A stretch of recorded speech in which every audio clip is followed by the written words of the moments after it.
Assalamualaikum warahmatullahi wabarakatuh.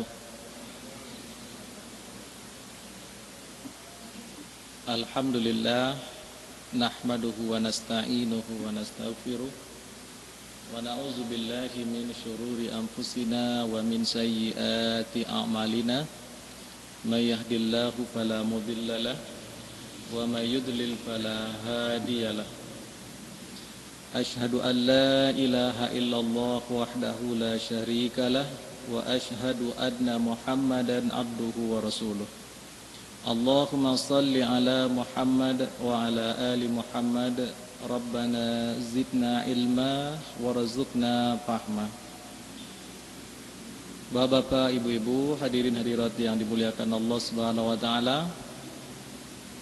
Alhamdulillah, kita diberikan kesempatan, dilimpahkan rahmat dan karunia-Nya, serta yang terpenting adalah bimbingan hidayahnya ke dalam hati kita masing-masing untuk hadir dalam majelis yang mulia ini.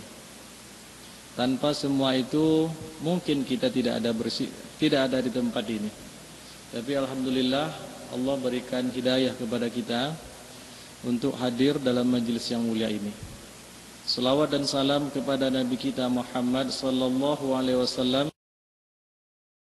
Beliau yang telah menyampaikan dinul Islam ini kepada segenap umat manusia, sehingga kita dapat menjalankan kehidupan kita insyaallah dalam semaksimal mungkin menjalankan agama yang beliau bawa ini.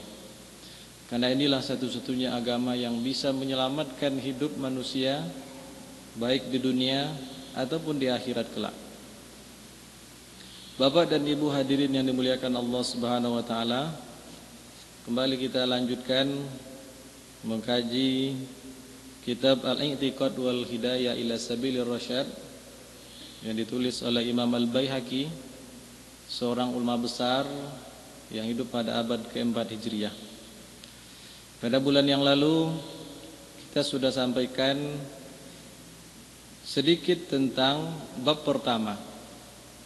Bab pertama ini adalah awwalu ma yajibu 'alal aqilil baligh ma'rifatuhu wal iqraru bih, yaitu perkara yang awal-awal sekali wajib bagi seorang yang berakal dan seorang yang telah balik untuk dia ketahui dan untuk dia ikrarkan. Bagi yang masih menyimpan fotokopinya, pada halaman 110 disebutkan kesimpulan dari dalil-dalil yang dia kemukakan. Al-babul awal, nah yang pertama diungkapkan pada bab awal ini, al-mukallaf itu adalah al-akil, orang yang berakal, kemudian al-balik, orang yang telah sampai umurnya. Dulu sudah kita jelaskan yang ini. Kemudian yang berikutnya, awwalu wajibatil mukallaf, kewajiban-kewajiban yang awal-awal sekali bagi seorang mukallaf. Apa kewajiban-kewajiban itu bagi seorang mukallaf? Yang pertama adalah ma'rifatullahi wal ilmu billah, mengenal Allah dan berilmu tentang Allah. Kewajiban yang kedua, setelah mengenal Allah dan berilmu tentang Allah itu, maka adalah al-i'tirafu billah wasyahadatu lahu bima arrafa bi, yaitu mengakui sepenuhnya di dalam hati tentang ketuhanan Allah Subhanahu wa taala atau mentauhidkan dia, baik tauhid uluhiyah atau mentauhidkan Allah dialah satu-satunya Rabb atau ilah yang hak untuk diibadati. Dialah satu-satunya Rabb yang pantas untuk kita berdoa kepadanya. Dialah satu-satunya yang pantas untuk kita bernazar. Dialah satu-satunya yang pantas untuk kita takuti. Tak ada yang lain yang pantas kita takuti. Jadi semua yang kita tujukan dalam rangka peribadatan, baik dalam rangka berdoa, salat, nazar, maka semua itu termasuk dalam tauhid uluhiyah. Adapun tauhid rububiyah mentauhidkan Allah atau meyakini Allah dialah satu-satunya pencipta alam semesta. Dialah Al-Khaliq. Dialah pencipta alam semesta. Dialah satu-satunya Ar-Razik sebagai pemberi rezeki. Dialah satu-satunya yang menerima taubat. Ini namanya, jadi mentauhidkan Allah dalam perbuatannya yang tak ada duanya, maka ini adalah tauhid rububiyah. Hal yang ketiga yang disebutkan di sini, al-wajibatul matlubatu minal mukallafi li haqnid dam. Kewajiban-kewajiban yang dituntut bagi seorang mukallaf li haqnid dam, untuk menghindarkan atau untuk memelihara darahnya, nyawanya, daripada pembunuhan, daripada jadi agar seseorang mukallaf itu bisa terpelihara darahnya dalam agama Allah ini, maka apa yang harus dia lakukan? Yang pertama adalah mengucapkan la ilaha illallah. Kalau begitu orang yang tak mengucapkan la ilaha illallah tidak masuk ke dalam Islam, maka mereka akan diperangi. Tapi jangan dipahami mentah seperti itu. Ini dasarnya adalah hadis yang kita sampaikan dahulu. Wa an Abi Saleh an Abi Hurairah qala, dari Abi Saleh dan dari Abi Hurairah, an Jabir nuqtah, dari Jabir. Ini seorang sahabat, Jabir bin Abdullah. Wa an Abi Saleh, dari Abi Saleh, an Abi Hurairah, dari Abi Hurairah. Jadi ada dua orang sahabat meriwayatkan hadis ini. Qala, keduanya berkata, qala Rasulullah sallallahu alaihi wasallam, Rasulullah sallallahu alaihi wasallam bersabda, umirtu an uqatilan nasa hatta yaqulu la ilaha illallah. Saya diperintah, tentunya memerintah adalah Allah. Saya diperintah oleh Allah untuk memerangi manusia. Artinya siapa saja yang ada di permukaan bumi ini yang sanggup untuk diperangi. Jadi aku diperintah untuk memerangi manusia sampai mereka mengucapkan la ilaha illallah. Mengucapkan la ilaha illallah. Fa iza qaluha, kalau mereka telah mengucapkan ucapan la ilaha illallah itu, asamu minni dima'ahum. Asamu itu artinya adalah terpelihara darah mereka dariku. Artinya jiwa mereka, darah mereka wajib dipelihara. Siapapun yang sudah mengucapkan la ilaha illallah. Wa amwalahum, begitu juga harta mereka wajib dijaga. Illa bihaqqiha wa hisabuhum 'alallahi azza wa jalla. Kecuali kalau darah dan harta itu sudah hak untuk ditumpahkan, atau harta itu hak untuk diambil. Ini maksudnya apa?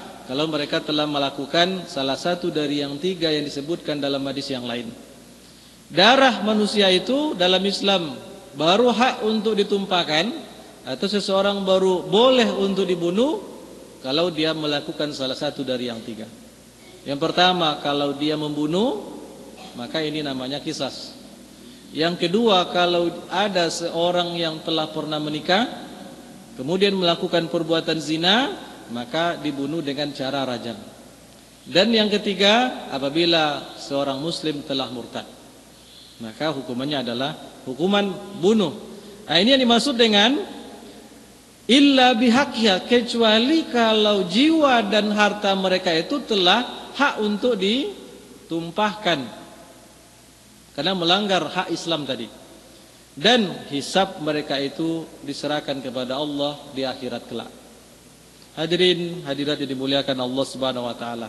Muncul pertanyaan, bagaimana dengan orang-orang kafir yang mereka itu setelah didakwahi mereka tidak beriman?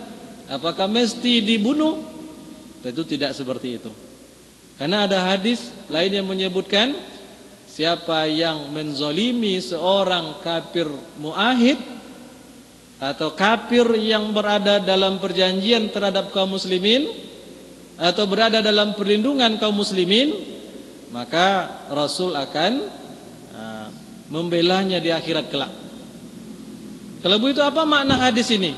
Aku disuruh memerangi siapa saja manusia sehingga mereka mengucapkan la ilaha illallah.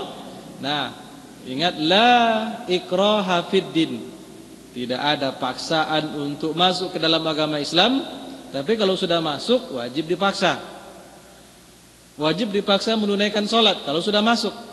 Wajib dipaksa mengeluarkan zakat dan lain sebagainya. Bagaimana orang yang tidak masuk? Nah, orang yang tak masuk ke dalam agama Islam setelah didakwahi, maka mereka itu hanya wajib tunduk dalam kekuasaan Islam dan membayar upeti sebagaimana contohnya pada masa Rasulullah dan para sahabat beliau. Nah, bahkan mereka dijamin keamanannya. Nah, hadirin hadirat yang dimuliakan Allah Subhanahu wa taala.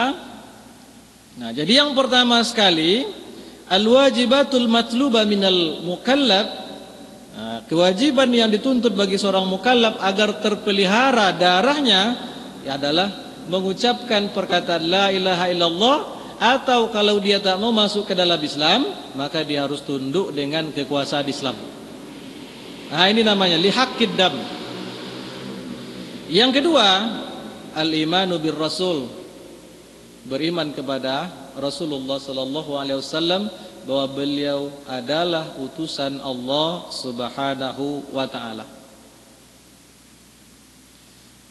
Jadi al-imanu bir rasul. Yang ketiga, al-imanu bima jaa bihi rasul.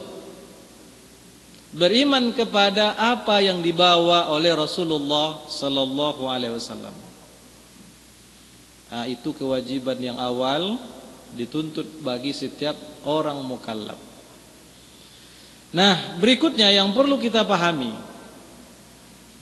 persoalan ucapan la ilaha illallah ini, karena ini adalah yang paling mendasar dalam kehidupan kita. Dan begitu banyak hadis-hadis Nabi menyebutkan kemuliaan ucapan ini. Banyak sekali kemuliaannya. Man qala la ilaha illallah dakhalal jannah. Siapa yang masuk ke dalam siapa yang mengucapkan la ilaha illallah, maka dia masuk surga. Apakah semudah itu mendapatkan surga? Nah, ini menjadi pertanyaan. Nah, ada lagi yang hadis yang menyebutkan siapa yang perkataan akhir hayatnya adalah la ilaha illallah dakhalal jannah. Berarti hanya orang yang ucapan akhirnya. Ini bisa kita tengok kisah Al-Quran dalam surat Yasin. Dalam surat Yasin itu dikisahkan ketika Allah mengutus 3 orang utusan, dan itu tidak sekaligus, kepada suatu kaum untuk beriman kepada Allah. Lalu kaum itu menolak untuk beriman kepada Allah. Kemudian waja'a min aqsal madinati rajulu yas'a. Tiba-tiba ada seorang laki-laki dari pinggir kota dengan bergegas atau berlari datang menuju kaumnya tadi, mengatakan, ya kaum ittabi'ul mursalin, wahai kaumku, ikutilah oleh kalian utusan-utusan itu. Sebab yang pantas kalian ikuti adalah man la yas'alukum ajra, orang yang berdakwah tapi mereka tidak meminta upah untuk berdakwah. Itu yang pantas kalian ikuti. Tapi apa yang terjadi? Kaumnya tadi membunuh laki-laki tadi. Laki-laki tadi memang laki-laki yang pemberani, padahal sebelumnya dia adalah seorang penyembah berhala. Tak sempat beribadah sedikit pun. Tapi apa yang terjadi ketika dia telah wafat? Disebutkan dalam ayat ini apa yang dia katakan, wa ma liya la a'budul ladzi fatarani wa ilaihi turja'un. Kenapa tidak dari dulu saya menyembah Tuhan yang telah menciptakan saya, padahal semua kalian akan kembali kepadanya. Nah, lanjutan ayat itu menyebutkan malaikat mengatakan kepadanya untuk masuklah ke dalam surganya Allah Subhanahu wa taala. Tak ada ibadah, tapi di akhir hayatnya dia beriman. Beriman kepada Allah Subhanahu wa taala, itu artinya dia telah mengakui ketauhidan ucapan la ilaha illallah itu. Dakhalal jannah. Nah, persoalannya apakah semudah itu? Maka mari kita tengok bagaimana perkataan dari para tabi'in. Di antaranya Hasan Al-Basri, dia pernah ditanya. Hasan Basri itu termasuk ulama yang dikenal sebagai seorang sufi, tapi sufi dulu itu memang berdasarkan pemahaman mereka terhadap sunnah, bukan yang mengada-ngada. Jadi dia pernah ditanya, bukankah orang yang mengucapkan la ilaha illallah itu dakhalal jannah, dia akan masuk surga? Apa jawab dia? Betul. Man qala la ilaha illallah, siapa yang mengucapkan la ilaha illallah, fa'adda haqqaha, lalu dia tunaikan hak dari ucapan la ilaha illallah itu, wa fardhaha, dan dia laksanakan kewajiban yang dituntut oleh atau konsekuensi dari ucapan la ilaha illallah itu, baru dia dakhalal jannah, baru dia masuk surga. Kalau dia tidak melaksanakan, menunaikan hak dan kewajiban ucapan la ilaha illallah, jangan harap dia akan masuk ke dalam surga. Nah, ini ucapan dari Hasan Al-Basri. Kita tengok ucapan yang lain. Wahab bin Munabbi, ini sering barangkali kita dengar. Dia juga pernah ditanya, wahai Wahab bin Munabbi, bukankah ucapan la ilaha illallah itu adalah kunci surga? Apa jawabnya? Jawab oleh Wahab bin Munabbi, bala. Bala itu artinya betul. Walakin ma min miftahin illa lahu asnan. Betul, memang kunci surga itu adalah ucapan la ilaha illallah, tetapi tak satu pun kunci yang tidak memiliki asnan. Asnan itu artinya gerigi. Tak ada kunci yang polos saja. Fa in ataita bimiftahin lahu asnan futiha lak. Kalau seandainya kamu mempergunakan kunci yang ada geriginya tadi, maka pintu akan terbuka. Wa illa lam yuftah lak. Tapi kalau seandainya kamu memakai kunci yang itu tidak ada geriginya, maka jangan harap pintu akan terbuka. Jadi tidak semudah mengucapkan saja. Jadi yushiru bil asnani ila syurut. Jadi Wahab bin Munabbi ini mengisyaratkan bahwa yang dimaksud asnan itu gerigi dari kunci itu dalam ucapan la ilaha illallah, maksudnya adalah itulah syarat-syarat la ilaha illallah al-wajibu iltizamuha ala kulli mukallaf, yang wajib bagi seorang mukallaf untuk dia tunaikan. Kalau dia tidak tunaikan syarat-syarat ucapan la ilaha illallah itu, jangan harap dia bisa membuka kunci surga. Kalau begitu kita mesti berilmu dengan apa itu syarat-syarat la ilaha illallah, agar surga itu terbuka kelak bagi kita. Syarat-syarat ini banyak di antaranya ditulis oleh Syekh Shalih bin Fauzan dalam kitabnya Al-Aqidah itu. Tapi setahu saya belum diperjualbelikan buku ini.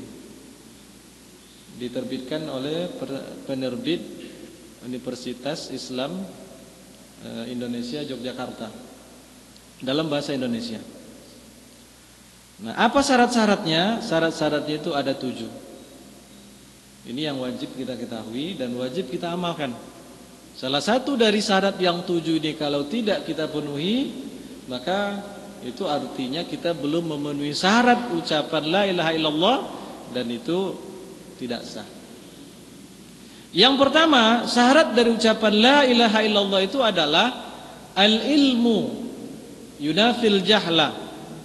Berilmu tentang makna la ilaha illallah dan menafikan tidak ada sedikit pun yang tidak kita ketahui tentang makna la ilaha illallah itu. Kalau masih ada yang jahal, sesuatu yang belum kita ketahui tentang makna la ilaha illallah, berarti kita belum memenuhi syarat. Maka di sini syaratnya adalah berilmu dengan makna la ilaha illallah. Dulu sempat kita sampaikan, kalau ada seorang non-muslim mengaku masuk ke dalam agama Islam dan ingin mengucapkan la ilaha illallah, jangan cepat-cepat diterima. Apakah dia berilmu dengan kalimat itu atau tidak? Atau apakah dia telah mengetahui syarat-syaratnya ini atau tidak? Kita jangan cepat berbangga, Anda non-muslim masuk Islam, jangan cepat-cepat. Jadi yang pertama sekali berilmu. Dulu pernah kita sampaikan, pengetahuan biasa dengan ilmu itu beda. Kalau orang yang berilmu tahu objeknya itu dengan sebenarnya, itu namanya berilmu. Kalau gitu dulu kita ilustrasikan, terjadi kecelakaan di sebuah, umpamanya di tempat ini, kita baru bisa dikatakan berilmu kalau kita hadir di situ, kita melihat dengan mata kepala kejadiannya, kita bisa mengingatnya dengan baik, di mana tempatnya, kapan terjadinya, bagaimana kronologinya, dan bisa kita ulangkan kembali. Kita sampaikan kepada orang lain. Nah, ini baru bisa dikatakan kita berilmu. Tapi kalau kita hanya mendapat informasi dari orang lain, berarti hanya sekedar kita tahu tapi kita tidak berilmu. Yang dituntut dalam ucapan la ilaha illallah itu adalah berilmu dengan makna la ilaha illallah. Kalau tak berilmu ya tidak bisa. Apa dalilnya? Ini sering kita dengar. Fa'lam annahu la ilaha illallah wastaghfir li dzambik. Jadi perintah pertama adalah berilmu, fa'lam, maka berilmulah. Itu perintah pertama.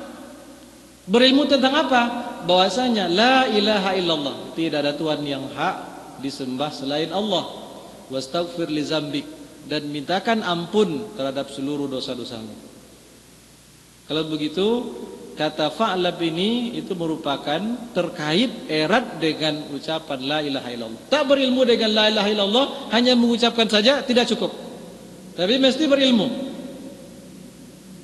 Nah, kemudian juga dalam surat Az-Zukhruf ayat yang ke-86, illa man syahida bil haqqi wa hum ya'lamun, kecuali orang yang bersaksi dengan kebenaran atau mengucapkan tauhid, wa hum ya'lamun, dan mereka berilmu tentang tauhid itu. Itu ayat. Kemudian hadis Nabi sallallahu alaihi wasallam.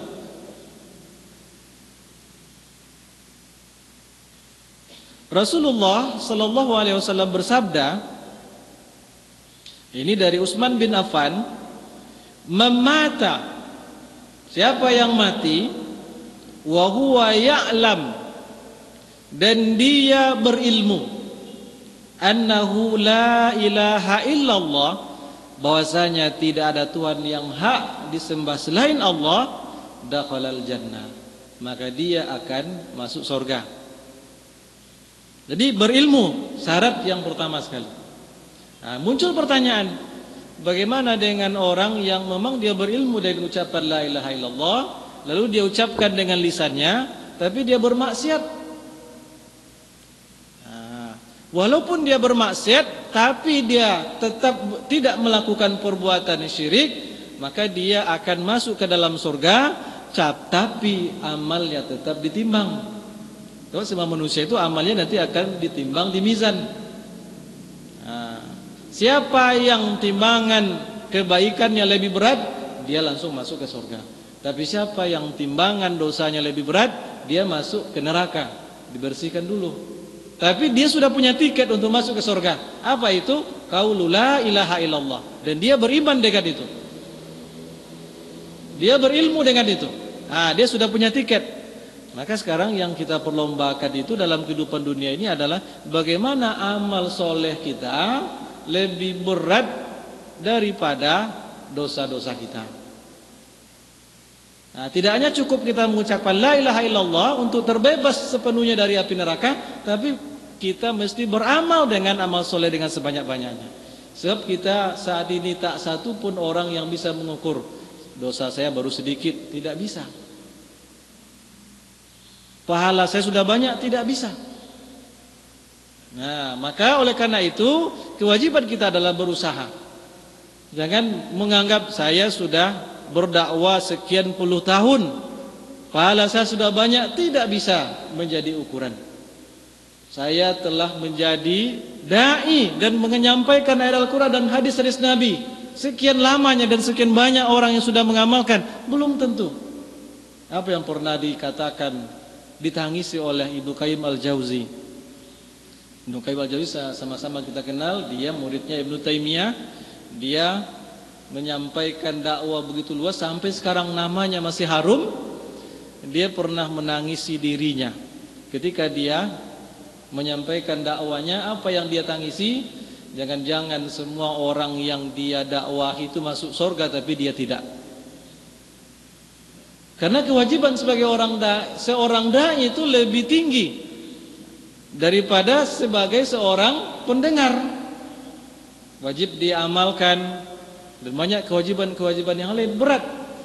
Belum tentu dia sepenuhnya ikhlas ketika dia sampaikan agama ini. Tidak dengan ikhlas, orang menerimanya dengan baik, orang dapat pahala, tapi dia tidak ikhlas, terhapus semua pahalanya. Ini yang dia tangisi.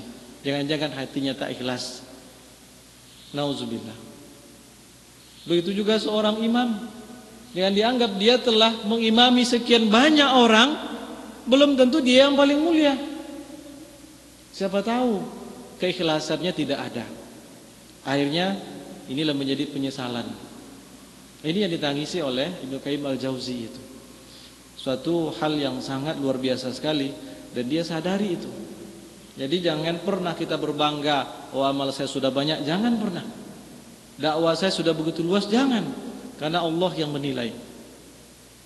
Itu syarat yang pertama. Syarat yang pertama al-ilmu. Syarat yang kedua sahnya la ilaha illallah itu adalah al-yakin. Meyakini makna la ilaha illallah itu sepenuhnya.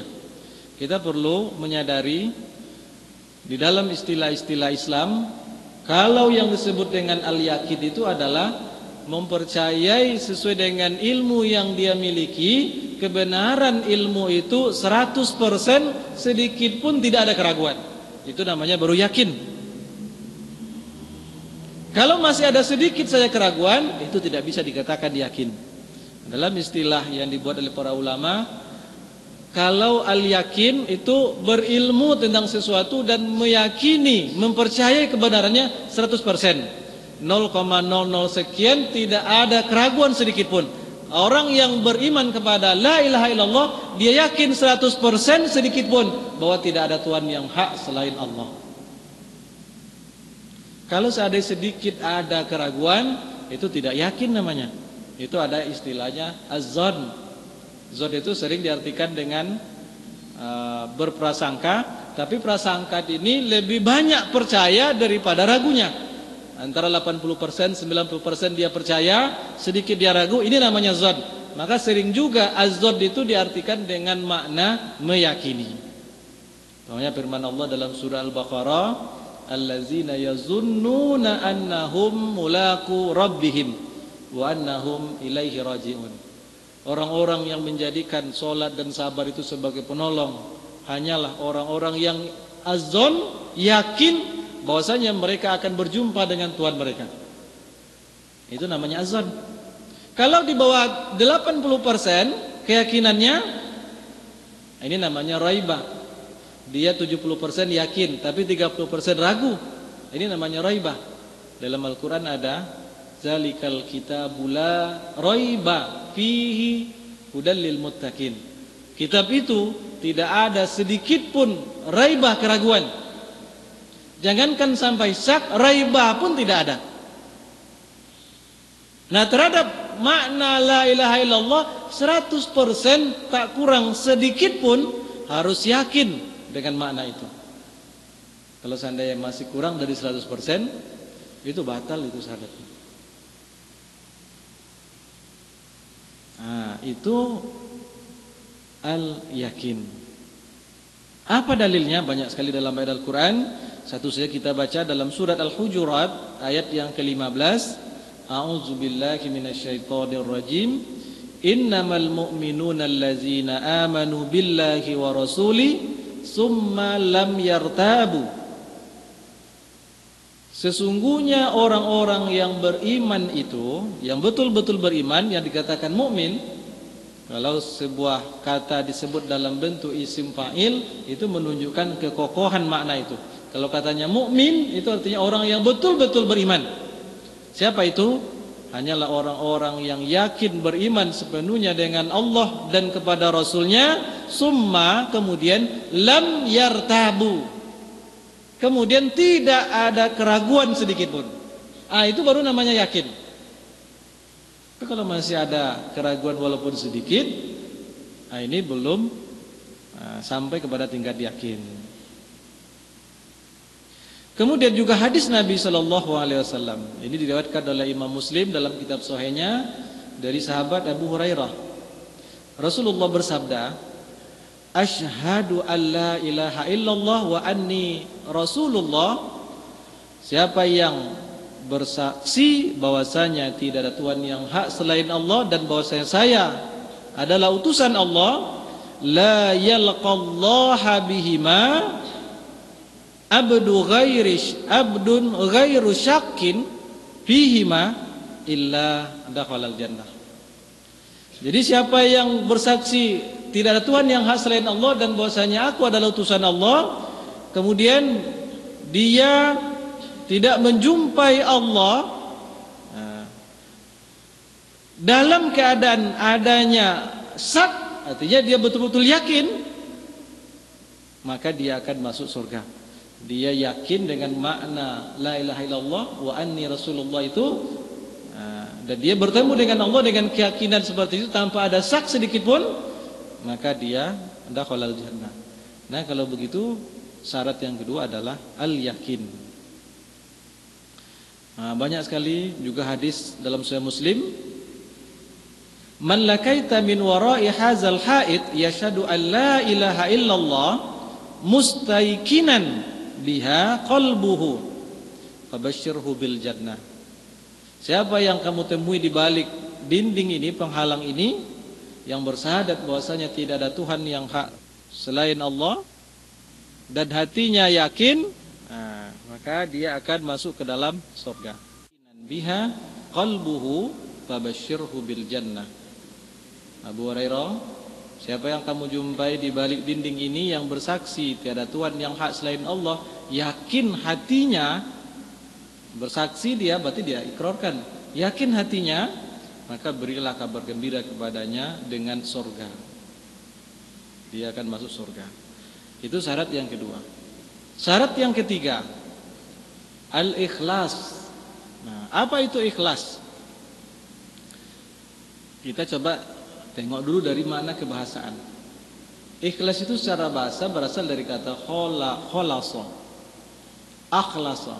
Kholasa itu artinya adalah bersih, suci, tanpa noda. Itu makna dari kholasa. Jadi akhlasa itu adalah orang yang bersih. Apa maksudnya orang yang bersih dalam hubungannya dengan beribadah kepada Allah? Bersih niat dan tujuannya dari segala apa saja, kecuali hanya satu saja. Jadi tujuan yang satu ini bersih. Dia tujukan apa saja yang dilakukan dalam beribadah itu hanya satu tujuan dan itu bersih, tak ada yang lain. Itu tujuannya mengharap reda Allah saja. Kalau ada tujuan yang lain berarti tidak bersih. Itu artinya dia tidak ikhlas.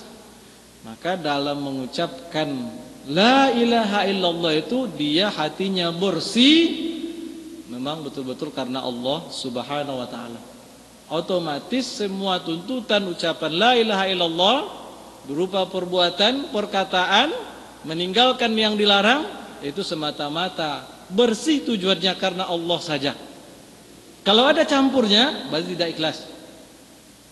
Nah, persoalan ikhlas ini tentu ada yang membatalkan syahadat, ada yang tidak. Karena kebanyakan orang yang tak ikhlas itu dalam masa kita sekarang itu baru sebatas riya. Tapi kalau sudah terkait dengan ucapan la ilaha illallah, maka batal ucapan la ilaha illallah kalau dia tak ikhlas. Jadi bersih. dalam sholat bersih tujuannya satu saja kepada Allah. Nah, apalagi dalam hal-hal yang lain juga seperti itu. Ali bin Abi Thalib pernah ketika dalam sebuah peperangan, ketika dia hendak membunuh musuhnya itu, hampir saja dia bunuh, kemudian musuhnya tadi meludahi Ali bin Abi Thalib. Ketika dia ludahi, maka Ali tidak jadi membunuhnya. Lalu kawannya bertanya, kenapa tidak jadi yang kau bunuh? Maka apa jawab Ali?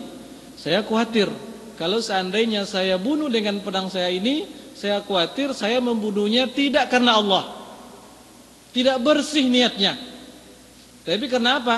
Memperturutkan marahnya. Nah, begitu halusnya ikhlas ini. Jadi ikhlas ini memang harus dilatih sehingga betul-betul bersih seluruh tujuan ibadah kita itu hanya kepada Allah semata. Apalagi ibadah-ibadah zahir yang kita lakukan di hadapan manusia. Kalau mungkin ibadah yang kita lakukan dalam keadaan sendiri, kita lebih mudah untuk ikhlas. Kalau kita sholat malam dan tak ada orang yang menengok, kalau itu muncul dari hati, lebih mudah untuk ikhlas. Tapi ibadah-ibadah yang kita lakukan di tengah orang, disinilah pintu syaitan masuk untuk menghancurkan ibadah kita itu dengan menghilangkan keikhlasan kita. Kita jadi imam pamannya, lalu dibisikkan bisikan yang membuat kita bangga, akhirnya muncul kebanggaan itu, akhirnya batal. Artinya ada keinginan untuk dipuji orang lain. Begitu juga dalam sholat berjamaah dan ibadah lainnya. Jadi harus bersih semua tujuan itu, tujuan hanya satu, yaitu karena Allah saja. Dalilnya sangat banyak, diantaranya dalam surat Al-Bayyinah, wa ma umiru illa liya'budullaha mukhlishina lahuddin.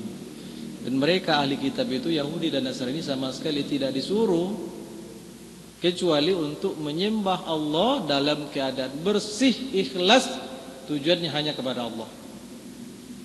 Nah, ini. Itu syarat yang ketiga. Ada juga ikhlas ini meletakkan pada syarat yang ke-6. Berdasarkan hadis, as'adun nasi bi syafaati yaumal qiyamah man qala la ilaha illallah. Ini hadis riwayat Imam Al-Bukhari dalam kitab sahihnya dari Abu Hurairah. As'adun nas, orang yang paling berbahagia di akhirat kelak, bi syafaati yaumal qiyamah, dia mendapatkan syafaatku pada hari kiamat, adalah man qala la ilaha illallah, siapa yang mengucapkan la ilaha illallah khalisan, ikhlas, khalisan min qalbi, itu ikhlas muncul dari hatinya, tidak dipengaruhi oleh apapun, tidak ada paksaan dari pihak lain, tidak untuk menikahi seorang perempuan, tidak untuk mengharapkan harta, tapi ikhlas bersih dari hatinya karena Allah semata, dakhalal jannah, dia akan masuk surga, dan dialah orang yang paling beruntung. Itu yang ketiga. Yang keempat, as-sidqu. Sidqu ini lawannya adalah al-kazb, kazab. Nah, ada yang membaca dia, kalau dari segi bahasa Arab dua masdarnya ini, ada kizban, ada kaziban. Nah, itu dua masdarnya. Jadi as-sidqu jujur yang menafikan dusta. Artinya apa? Orang yang mengucapkan la ilaha illallah itu jujur, apa yang dia ucapkan memang seperti itu di dalam hatinya, tidak ada kemunafikan sama sekali. Tapi kalau orang yang begitu fasih mengucapkan di lidah, di hatinya tidak sejalan dengan apa yang dia ucapkan, maka dia tidak orang yang shadiq, syahadatnya tidak diterima. Dalilnya banyak sekali, diantaranya dalam awal surat Al-Baqarah ayat yang ke-8 itu, wa minan nasi may yaqulu amanna billahi wa bil yaumil akhir. Di antara manusia, ini maksudnya ini adalah orang-orang munafik yang hidup di Madinah, ada yang mengaku kami benar-benar beriman kepada Allah dan beriman kepada hari akhir. Amanna di sini dengan fi'il madhi ini menunjukkan keimanan yang mantap. Kami beriman kepada Allah dan kepada hari akhir, tapi apa kata Allah? Wa ma hum, sama sekali wa ma hum bimu'minin. Mereka itu bukan orang-orang yang beriman. Kenapa? Tidak jujur, tak sejalan apa yang dia ucapkan dan apa yang ada di hatinya. Nah, ini adalah orang-orang munafik. Tapi orang munafik seperti ini, karena zahirnya dia telah mengucapkan la ilaha illallah, bersahadat, maka kita harus mengakui dia sebagai saudara kita. Karena masalah hati itu hanya Allah yang tahu, urusan dia dengan Allah. Cukuplah Allah akan menghisab dia di akhirat kelak. Tapi secara zahir kita tengok dia mengucapkan la ilaha illallah di hadapan kita, dan kita nampak ketaatannya, maka kita akui sebagai saudara sesama muslim. Nah, maka harus jujur sesuai apa yang diucapkan dengan apa yang ada di hatinya. Kemudian yang berikutnya, berdasarkan hadis Nabi dalam Sahihain, kalau disebut istilah Sahihain itu dua kitab sahih, itu Bukhari dan Muslim. Karena Bukhari itu urutan pertama, Muslim itu urutan kedua. Itu yang disepakati kesahihannya hampir oleh seluruh para ulama. Rasulullah bersabda dari Muaz bin Jabal, Rasulullah bersabda, "Ma min ahadin yashhadu an la ilaha illallah wa anna Muhammadar Rasulullah sidqan min qalbihi illa harramahullahu alaihi nara." Tak satu pun orang yang mengucapkan atau bersaksi bahwa tiada Tuhan yang hak selain Allah dan Muhammad adalah utusan Allah, sidqan min qalbihi, sidqan min qalbihi, dia jujur datang dari hatinya, kecuali Allah haramkan baginya neraka. Kalau jujur dari hatinya, Allah haramkan baginya neraka. Berarti kalau begitu syaratnya adalah harus jujur dalam mengucapkan la ilaha illallah itu. Syarat yang kelima, al-mahabbah, cinta. Artinya apa? Orang yang telah mengucapkan la ilaha illallah itu adalah Allah dan Rasulnya yang paling dia cintai dalam hidup dunia ini. Tak ada lagi yang lebih dia cintai dalam kehidupan dunia ini. Dia lebih mencintai Allah dan Rasulnya daripada dirinya sendiri, daripada seluruh keluarganya, bahkan daripada seluruh manusia. Yang lebih dia cintai adalah Allah dan Rasulnya. Dan itu harus dia buktikan.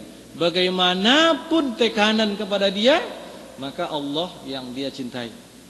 Baik dalam perkara-perkara besar ataupun dalam perkara kecil, harus dia buktikan Allah harus yang paling dia cintai.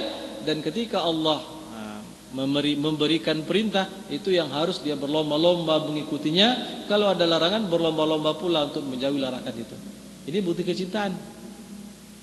Ini bukan hanya sekedar konsep, tapi harus kita amalkan harus kita tanamkan rasa cinta itu sampai tidak ada yang mengalahkan kecintaan kita kecuali hanya kepada Allah dan kepada Rasulnya. Dalam sebuah ayat disebutkan, nah ini ayat cukup panjang.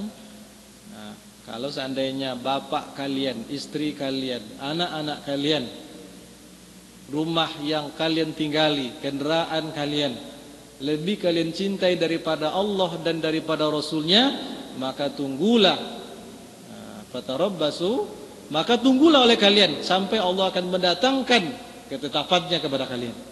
Kalau orang lebih mencintai selain daripada Allah dan Rasulnya, maka Allah mengancam, tunggulah. Itu kan sudah sangat keras sekali. Maka yang menjadi syarat la ilaha illallah itu adalah harus Allah dan Rasulnya lebih dia cintai daripada apapun itu. Dan juga berdasarkan ayat dalam surah Al-Baqarah, wa minan nasi may yattakhizu min dunillahi andadan yuhibbunahum kahubbillah. Di antara manusia ada orang yang menjadikan selain Allah sebagai sesembahan, sekutu. Mereka ini mencintai sesembahan selain Allah itu seperti cinta mereka kepada Allah. Berarti orang syirik, orang musyrik. Wallazina amanu asyaddu hubban lillah. Sedangkan orang-orang yang beriman itu adalah asyaddu, paling dahsyat cintanya kepada Allah. Nah, tentu cinta kepada Allah ini adalah bukti keimanan, dan kita bisa mengasah kecintaan kepada Allah itu tentu diiringi dengan iman-iman yang lain. Ketika kita beriman kepada hari akhir, berilmu dengan hari akhir, bagaimana apa yang akan dialami oleh manusia setelah kematiannya, bagaimana keadaan di alam barzah, bagaimana menjelang terjadi yang kiamat besar, bagaimana peristiwa kiamat besar itu terjadi, bagaimana nanti pada tiupan sangkakala yang ketiga semua manusia dibangkitkan, bagaimana pula hisab, bagaimana mizan, bagaimana semua manusia, orang-orang yang beriman akan melewati siratal mustaqim dan berujung kepada surga dan neraka. Kalau orang berilmu dengan ini, maka inilah yang akan meningkatkan kecintaan kepada Allah Subhanahu wa taala. Tapi orang yang tak berilmu dengan hari akhir itu sulit untuk meningkatkan cintanya kepada Allah. Apa yang nampak di matanya, yang zahir di depan mata ini, tentu akan lebih dia cintai. Dunia yang dekat ini akan lebih dia cintai. Kalau iman kepada hari akhir itu lemah. Maka syarat dari la ilaha illallah itu adalah al-mahabbah, cinta kepada Allah. Syarat yang keenam, al-inqiyad, artinya fatuh. Yunafit tarq, artinya orang yang mengucapkan la ilaha illallah itu al-inqiyad, tunduk patuh sepatuh-patuhnya dengan tuntutan ucapan la ilaha illallah itu. Apa tuntutan ucapan la ilaha illallah tadi? Maka seperti yang diucapkan oleh Wahab bin Amunabbi tadi, itu tak satu pun kunci yang tidak pakai gerigi. La ilaha illallah itu adalah kuncinya surga. Giriginya apa? Ketaatan kepada Allah. Nah, tunduk dan patuh. Nah, lalu orang yang tak tunduk, maka syahadatnya batal. Persoalan ketidaktundukan seseorang hamba kepada Allah itu ada dua bentuk. Ada orang yang tidak tunduk kepada perintah Allah, lantaran mengingkari perintah itu, maka dia kufur, kafir, batal syahadatnya. Ada orang yang tidak mau tunduk terhadap perintah Allah, tapi karena malas, dia tidak dihukum kafir, tapi dia fasik. Lebih ringan daripada yang tadi. Apa maksudnya?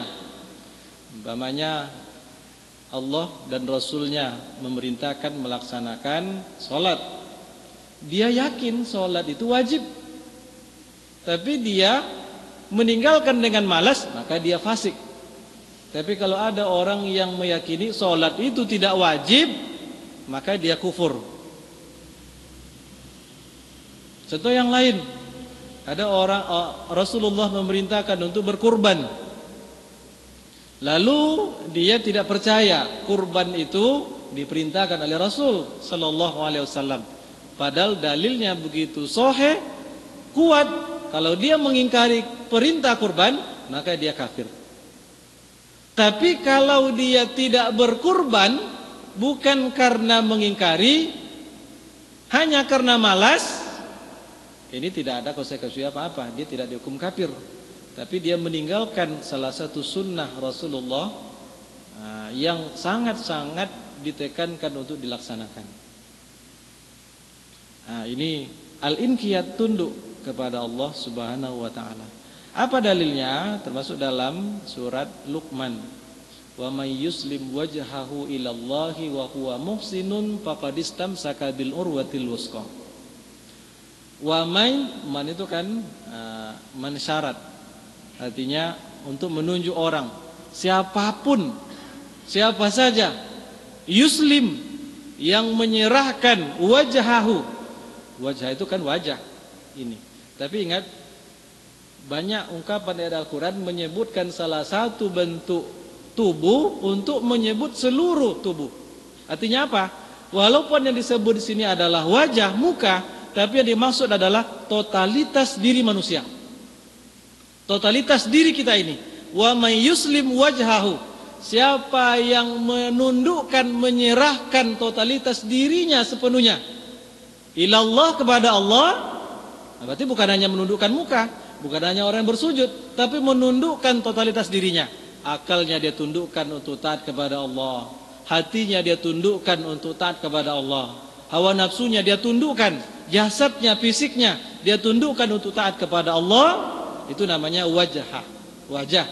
Jadi siapa yang menyerahkan bulat-bulat dirinya kepada Allah, wa huwa muhsin, dan dia adalah orang yang senantiasa berbuat kebaikan, faqad istamsaka bil urwatil wuthqa, maka sungguh dia adalah orang yang telah berpegang kepada tali Allah yang kuat. Apa itu? Dinul Islam. Bagaimana? Dakhulal jannah. Nah, maka oleh karena itu syarat dari la ilaha illallah itu adalah al-inqiyad, orang yang menundukkan sepenuhnya dirinya terhadap tuntutan ucapan la ilaha illallah. Tapi kalau masih dia mengingkari sebagian perintah Allah, nah, maka batal. Makanya siapa yang mengingkari satu hadis Nabi yang sahih itu keluar dari Islam. Bukan karena dia meragukan kesahihan, tidak, tapi nyatanya hadis itu sahih, tapi dia ingkari, tidak perlu diamalkan, maka dia keluar dari Islam. Tapi kalau dia mengingkari karena periwayatan menurut dia tidak sahih, ini lain persoalan.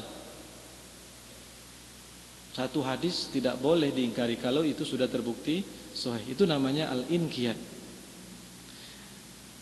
Kemudian yang ketujuh, syaratnya adalah al-qabul. Yunafir radda. Qabul itu artinya menerima sepenuhnya, kemudian menafikan penolakan. Kalau al-inqiyad tadi adalah ketundukan dalam rangka taat diaplikasikan dengan perbuatannya apa yang Allah perintahkan.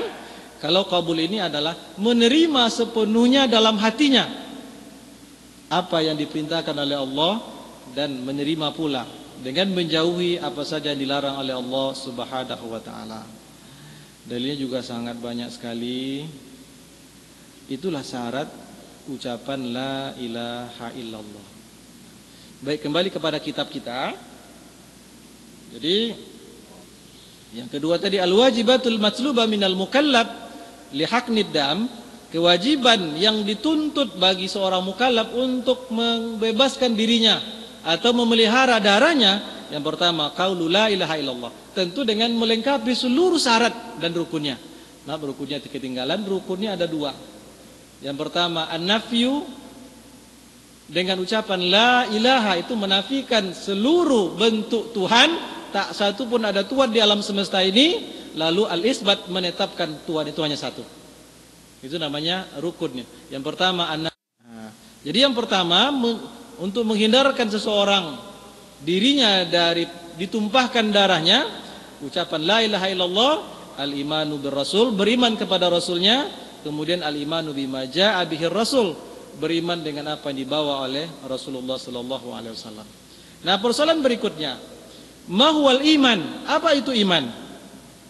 Nah, ini menurut Imam Al-Baihaqi ini dia sebutkan al-iman itu adalah yang pertama ma'rifatum bil qalbi, mengetahui dan mengakui dalam hati. Yang kedua al-iqraru bil lisan, mengikrarkan dengan lisan. Nah, baik, kita selesaikan malam ini tentang bab yang pertama ini. Lalu hadis yang kedua sejalan dengan hadis yang tadi, tapi ada tambahan wa tu'minu bi wa bima ji'tu bihi, beriman kepadaku dan beriman kepada apa yang saya bawa. Hadis yang ketiga tadi sudah kita singgung sebagian. Sabda Nabi sallallahu alaihi wasallam kepada Abu Hurairah, ini halaman 112. Ya Abu Hurairah, wahai Abu Hurairah, wa atani na'lai, kata Abu Hurairah, lalu Rasulullah memberikan dua sandalnya kepada saya. Kemudian dia bersabda, izhab bida'layya, kamu bawalah kedua sandal saya ini. Nah, jadi izhab bida'layya hatain faman lakita min wara'i hazal ha'id, siapa yang kamu jumpai di balik dinding ini, artinya setelah kamu pergi meninggalkan saya ini, dimanapun kamu jumpai, yashhadu an la ilaha illallah mustaiqinan biha qalbuhu, yang bersaksi tiada Tuhan yang hak disembah selain Allah, mustaiqinan qalbuhu, hatinya begitu yakin, fabasyirhu bil jannah, maka berikanlah dia kabar gembira tentang surga. Hadis yang keempat, nanti disimpulkan oleh Imam Al-Baihaqi ini. Akhbarana Abu Abdullah, haddatsana Abu Al-Abbas Muhammad bin Yaqub, haddatsana Muhammad ibn Ishaq As-Saghani haddatsana Affan ila akhir sanad. Abi Bashar qala sami'tu Humrad yaqul sami'tu Utsman bin Affan radhiyallahu anhu yaqul, dari Utsman bin Affan mengatakan sami'tu Rasulullah sallallahu alaihi wasallam yaqul, saya pernah mendengar Rasulullah sallallahu alaihi wasallam bersabda, man mata wa huwa ya'lamu an alla ilaha illallah dakhalal jannah. Siapa yang mati dan dia berilmu bahwa saya tidak ada Tuhan yang hak disembah selain Allah, dakhalal jannah. Ini jawabnya. Dia akan masuk surga. Pasti dia masuk surga. Nah, hadis yang kelima. Akhbarana Abul Husain Muhammad bin Husain bin Fadli Al-Qattan bi Madinata As-Salam. Akhbarana Abdullah bin Ja'far bin Durustawi. Haddatsana Yaqub bin Sufyan.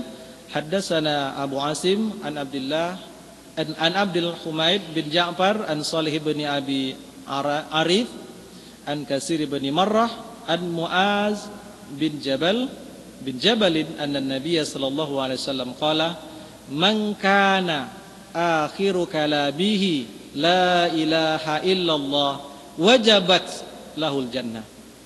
Siapa yang ucapan terakhirnya sebelum dia wafat itu adalah la ilaha illallah, wajabat, maka wajib dia mendapatkan surga. Oleh karena itu, diantara doa yang diajarkan Rasulullah adalah agar kita diberikan husnul khatimah. Maka diperintahkan pula kita kalau menyaksikan orang yang dalam keadaan sakarat agar ditalkinkan dengan ucapan la ilaha illallah. Tak ada yang bersuara, tapi ajarkan dia mengucapkan la ilaha illallah. Karena saat itu dia sedang berjuang. Syaitan juga begitu gigih akan mengalihkan ingatannya daripada mengingat Allah. Maka kita juga harus berusaha mengingatkan dia mengucapkan la ilaha illallah itu. Talkinkan dia.